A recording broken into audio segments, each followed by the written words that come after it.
to the Construction Big Breakfast, where we give you a hearty serving of insider tips and business strategies to help fuel your day so you can thrive in the construction industry.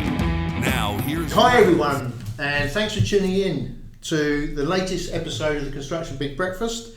I'm your host, Tip Top Tim Fitch, and today we're diving into a whole list of topics to do with the CITB, which is, for those that aren't UK based, is the Construction Industry Training Board. Joining me today for the podcast is our special guest, Sarah Beale. Welcome to the podcast, Sarah. Thank you. And can you give our listeners a little intro to yourself? Just tell us who you do, exactly what you do for the CITB. Yeah, sure. As you said, Sarah Beale. I'm the Chief Executive for the CITB. Been with CITB for just over 16 years now in various roles. This one, 4.5 years. Brilliant. And Sarah, it's great to have you on the podcast today. And of course, anyone who's looked at any of our podcasts will know there's one question that you can be absolutely certain you're going to get. So, Sarah, what did you have for breakfast today? This morning I have to sadly say no breakfast other than several cups of coffee very early to get into my first trip back to London. Well, Sarah, you know, a bit naughty not to have had anything, but today, for our listeners, this is the first podcast we filmed in our office since February last year, so February 2020. And as I was walking to the office today, we're near Russell Square. There's one of those little taxi huts, food huts, green ones. They're dotted around London. And this one had been shut ever since lockdown. The little old lady who runs it. And today, as I was walking past at 10 to 8, I could smell bacon, although it was all locked up. So I banged on the window. And she goes, "Oh, sorry love, we don't open till 8 o'clock. It was like 10 to. I said, I only wanted a bacon roll. And she's clearly cooking bacon, I could smell it. So I'll do it. So she gives me this one. And of course, she's cash only. You know, I had a £10 note. So the bacon roll cost me £5, but it was, I thought, that demonstrate the epidemic, not the pandemic. The epidemic is over. Anyway, that's enough about breakfast. So Sarah, CITB, lots going on. We're filming on the 10th of June. I know we'll probably show it next month, but you had a report come out yesterday around there's going to be a massive requirement for additional skilled people in the industry over the next 3 or 4 years. I think it was about 217 or 218,000. What's going on? What are we going to do about that? Absolutely, yeah. It's the Construction Skills Network report, if anybody wants to go and read it, because that does give a really good breakdown about where the skills are required, both geographically and occupationally. So it'll give a really good insight to those people that are needing it to plan. But yeah, you're quite right, 217,000 new workers by 2025, which is a much steeper hill than we thought it was going to show us, given the pandemic. And there's various factors to that in terms of we are building construction, you know, we're anticipating by 2022 it will be back to 2019. We're already seeing growth, particularly in certain sectors, and a huge, I think, investment and support level from government for the construction industry to build back better, and of course that converts into people and skills requirements. So it's basically good news, isn't it? Albeit there's a skills gap which needs to be closed. Good news for the economy, good news for our industry, but yeah, huge challenge of how we attract another 217,000 people in the skills we need while keeping the talent we've got and reskilling and upskilling even the people that are already here for net zero, more modern methods of construction and everything else that's changing at the minute. And of course there's a lot changing, isn't there? Because we've had the pandemic, but that was a curveball on top of a curveball, which was Brexit. And certainly in London, the London region where we're filming this today, there was a huge reliance on energetic people from Eastern Europe. There seems to be less of them about now. what do you think's the solution to that problem? Well, you're quite right. So right before the pandemic, we were already discussing the impact of skill shortages as a result of Brexit, with certain occupations, particularly in construction, not making the list, as it were, for security. And you're quite right again, in London, there was up to 40-45% reliance in certain sites for migrant labour. We'd already started putting together a plan, and when I say we, the industry, yes. In making sure that short term and long term we're starting to plan to grow our own. There is still a need for access to that labour while we do that, as much as employers really value and invest in apprenticeships, they don't come out of the sausage machine quick enough. So we will have to have a reliance on other labour sources for while we do that. But there is now a concentrated effort in embedding the skills in the workforce and attracting a lot more people to the construction industry, so that we meet that need. Because there's a dilemma in the short term, isn't there? Because as you walked into our office, you'll see we're fairly diverse, and we recruited a lot of our people from outside of the EU under the old rules. So we've got the sponsorship licence from the Home Office.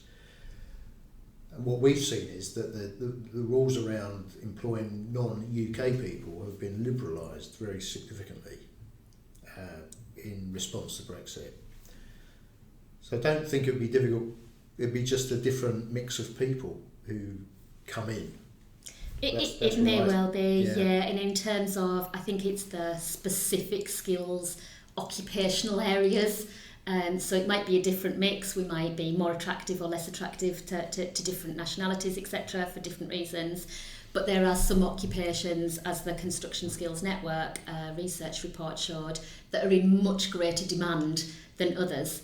And particularly, leadership and management, for example, is not an area where we've met by migrant labour in the past. But it's still an area that requires a lot more investment and a lot more development, and that's one of our top 10, as it were, occupational areas going forward to really invest in. That's interesting, because doing a bit of boning up for this podcast, my experience of CITB, because I used to actually do construction work before I started doing this kind of thing. I remember going to Bircham Newton 25 years ago and doing a really practical course on temporary works, supervision and that kind of thing, which was really great at the time. But it's much more than the practical skills now. They're still important, but you do a lot of stuff online, you're doing the leadership stuff. Yeah, I mean, it's always a balancing act for us. So the traditional technical hands-on skills are going to be needed, certainly for my lifetime, and we need highly skilled people in those as well. I think sometimes they're looked upon as less skilled than others. In fact, actually not. It's just a different skill.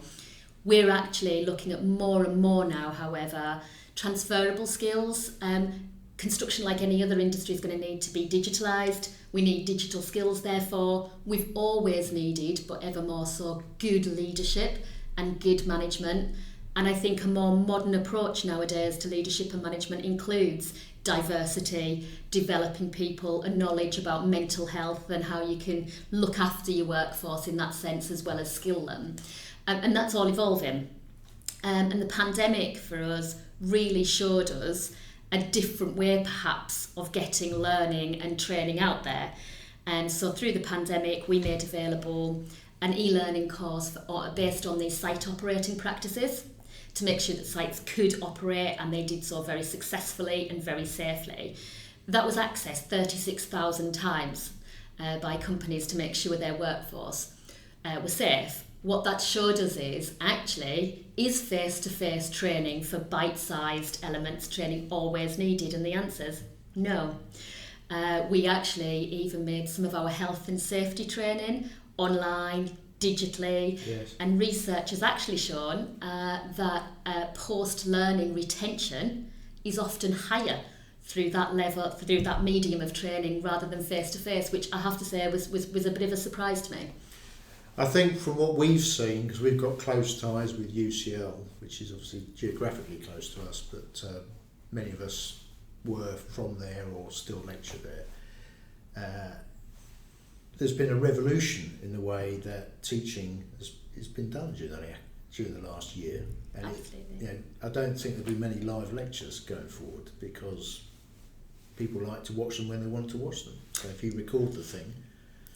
Absolutely. For us, it's definitely going to be a blend. There are some things for which practical hands-on training is very difficult to be replaced. And so, I'd like to know that somebody before they were operating a tower crane had been on that tower crane, they were very used to it. And also environmental training. We run construction hubs where people can go and get experience. And the learning from that is actually more environmental, site-based experience. Over the last couple of years, we've put 22,000 people through that who are site-ready now to go on and get another job in construction. And we're putting another 17,000 through in the lifetime of our plan. That's experience that can't be replaced.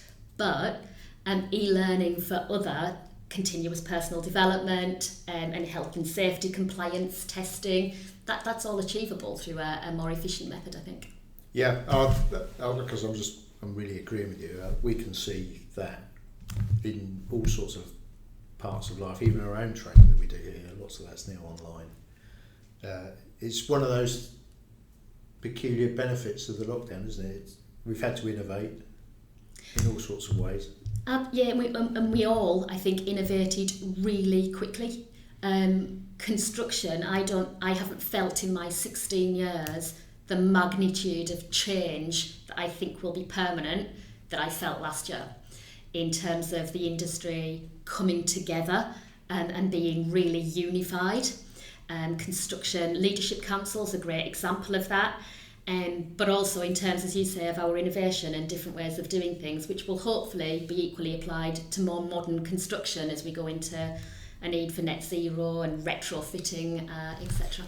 Yeah, it could be. It's been a real catalyst of change. It has been a catalyst of change, and you're right, that may carry on into the things that are already on the agenda before COVID came along. So in terms of how the CITB's developing, because obviously there's a massive acceleration caused by COVID in terms of doing the stuff remotely or online. Mm-hmm. How are other things developing in terms of the more practical skills stuff? What's the development going on there? So in terms of CITB ourselves, we embarked on a change programme towards the end of 2017 that we called Vision 2020. And that was in direct response to the industry saying 4 years ago, we want you, but we want you to change. We want you to be slicker, more agile, more focused. And we embarked on a huge change programme that was very successful in terms of the efficiencies we made, the model that we operate in. We promised the industry would be far more representative of the industry that we're here to serve, and you can see that in our governance.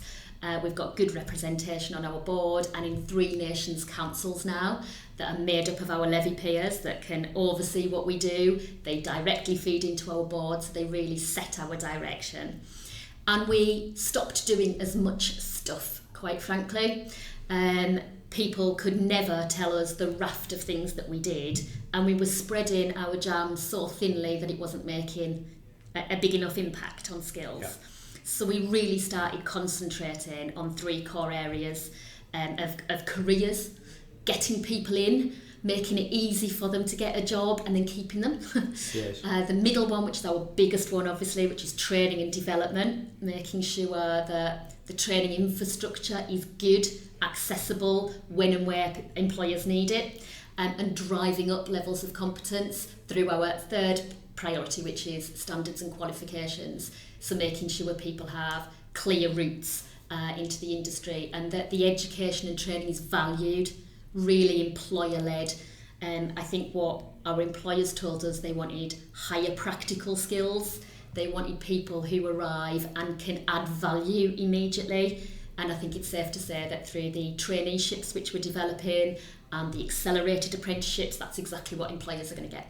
That sounds great. The other thing I've noticed that must go along with that is you've got this sort of online registers and qualification checking processes and that type of thing.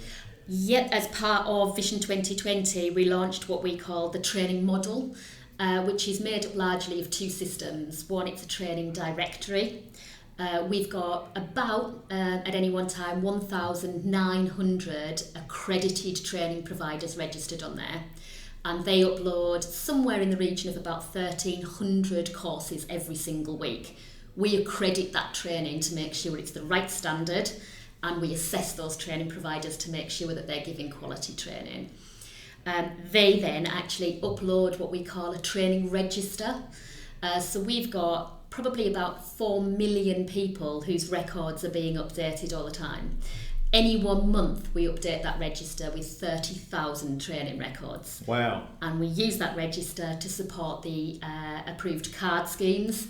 That feeds all of the accredited card schemes. But we can verify that person. So you can go online tomorrow, we can see a picture of Tim, we can see all of your training record that you've had in the last few years.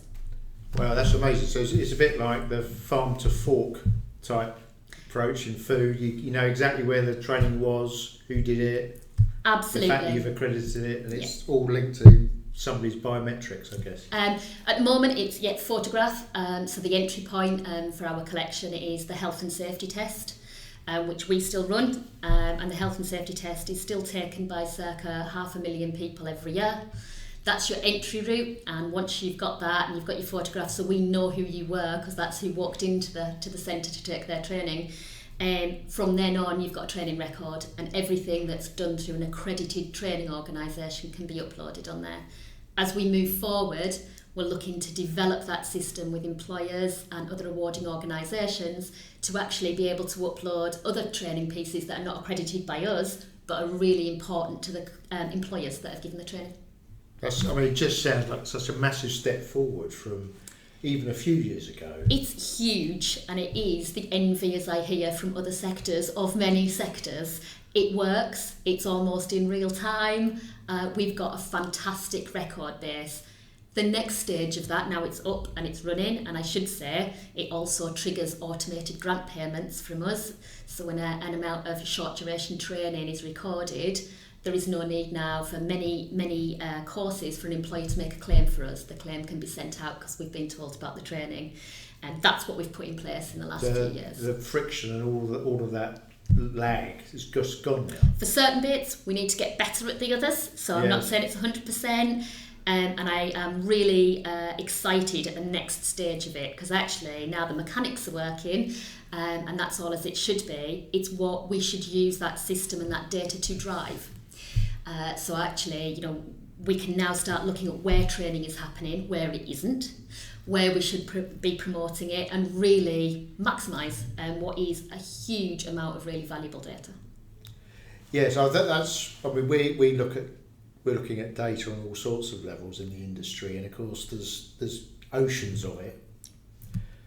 It's trying to see the value in it sometimes, and of course that's where you need a bit of this and time to work out what you got the data. How do we extract the value from it? Exactly, and that's our next stage, to make sure literally we drive the right initiatives and we push the right things at the right time.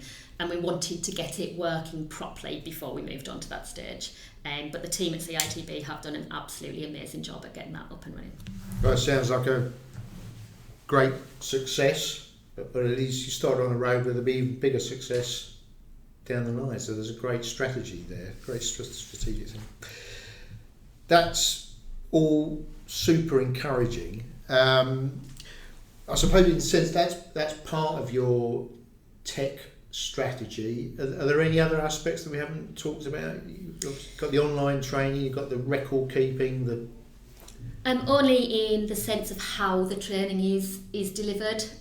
So I think over the next few years, we're all going to see real development in not just the removal of face-to-face versus digital, but actually simulated training, virtual headsets being used to actually put people in an environment where they otherwise wouldn't be able to go. More and more use of more technology.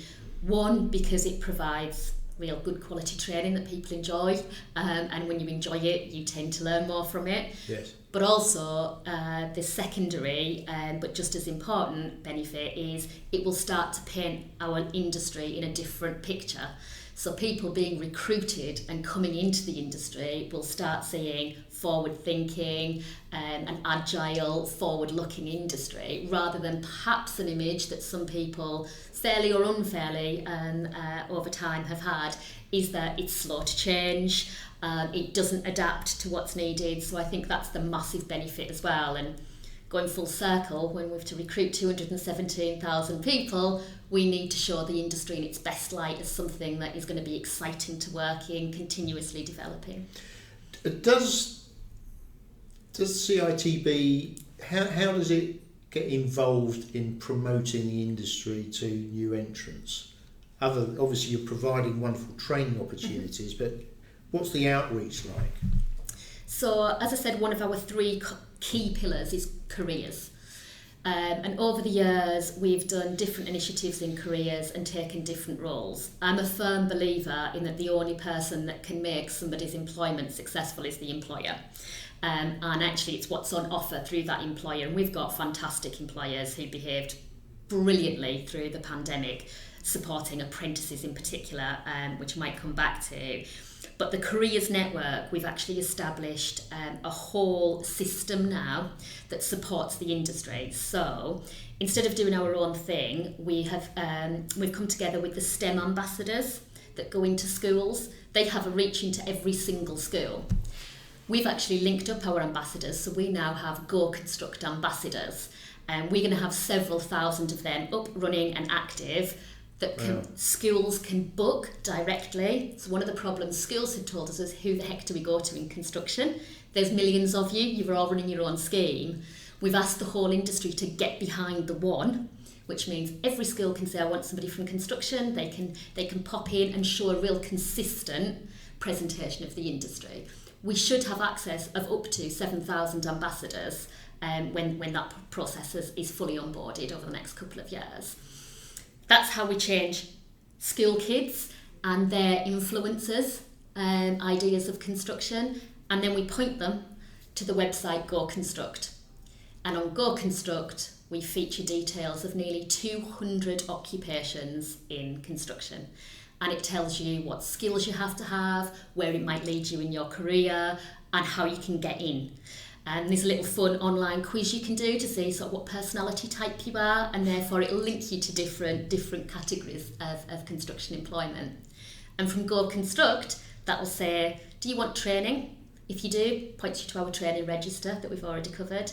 If you don't know whether you want construction, it's going to start pointing you to a new system that's going to be launched this month called Talent View, where there will be work experiences, work tasters and apprenticeships all offered really openly. So the whole diversity challenge we're going to start tackling.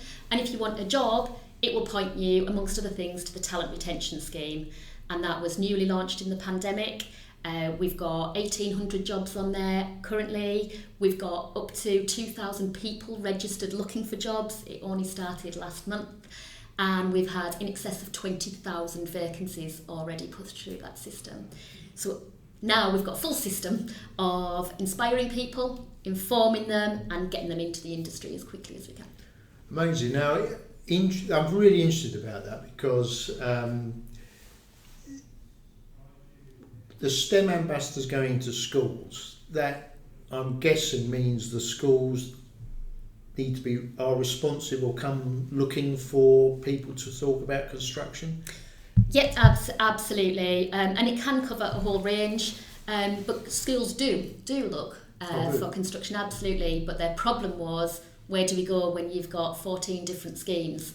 If we can all get behind the one, skills will come, and it means that if all the ambassadors sign up to be a Go Construct ambassador, CITB can furnish them with all the material and up-to-date information for the young people. Well, so that's very, very encouraging. Brilliant. It was really brilliant initiative. And I suppose the last bit I really wanted to cover was, we're filming in June. You're about to start, is it your consensus process? That's correct, yeah. Just tell us a little bit about that. So every 3 years, we go out to the industry and ask anybody that's likely to be a levy payer. We ask them whether the levy proposals are sufficient to promote adequate training in the industry. We have to secure a majority, both in terms of value of companies and volume of companies, in order for us to secure the next 3-year levy order. In our 50-plus history, we've never not secured consensus, and I would very, very much hope that with all of the skills challenges, but equally everything we're doing to address them, that'll be the case again this time. My guess is a shoo-in. Everything you're doing is extremely positive. Finally, I have to ask this question. It's well publicised in the news. You're moving on. Is there a little update on that? What's happening? Well, yeah, as you say, I'll be moving on after what will be, by the time I leave, 17 years. I agreed with my board that I would stay till the very end of consensus to make sure that we've delivered our plan and we've secured that next 3-year order. My replacement is being recruited as we speak, so I'm sorry I can't tell you who that is. But hopefully in a few weeks, if not months, but definitely before I leave, the board are confident of announcing a replacement for me. Well, that's terrific. And on that note, let's wrap up this conversation. That was an insightful, and thank you for joining me today, Sarah. Really, really great. And where can listeners get in touch if they need to find out more? What's the best website? CITB.co.uk, and if you want to go to the Construction Talent Retention Scheme, you can see all the jobs that are on offer currently as well. Well, we'll put all of that in the show notes, so people will be able to get the extra info as and when. Wonderful. And to all of our listeners today, thank you for tuning in. I hope you've enjoyed this episode of the Construction Big Breakfast. We have a new episode roughly every 2 weeks, so click that subscribe button and turn your notifications on so you don't miss an episode. While you're at it, we'd appreciate a 5-star review, and if you've enjoyed this episode today, please like it and share it with your friends, as it does help us get more listeners. If you're interested in being a guest on the podcast or looking to collaborate in other ways, visit our website, www.invennt.com. Remember, there's 2 N's at the end. The link's in the description, and fill out the contact form so one of my team can be in touch. See you next time. Bye. Want to learn more about how Invennt can help your business maximize its bottom line? Head on over to www.invennt.com and get in touch with our team today. Thanks for joining us this week on the Construction Big Breakfast. Make sure to visit our website, www.invennt.com, where you can subscribe to the Construction Big Breakfast on all platforms so you'll never miss a show. While you're at it, if you found value in the show, we'd appreciate a positive rating. Or if you'd simply share it with a friend, that would help us out too. Be sure to tune in for our next episode.